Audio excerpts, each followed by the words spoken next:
Part 2, and the important one, is as follows. The government has reduced the TCS rate on the sale of overseas tour packages from 5% and 20% to 2% flat. Similarly, TCS on remittances under the RBI's LRS for education and medical purposes has also been reduced from 5% to 2%. This change aims to ease the cash flow and the compliance burden on taxpayers who remit money abroad for travel, education, and healthcare. It also raised STT on futures to 0.05%, just when NSE showed some positivity on the IPO. Sensex tanked 1600 points and Angel One down 10% at the time of announcement.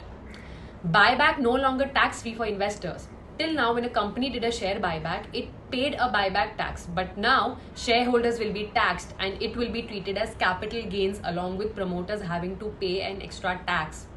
Check comments for a detailed explanation. Tax holiday till 2047 to foreign companies using data center services in India, provided they use Indian resources.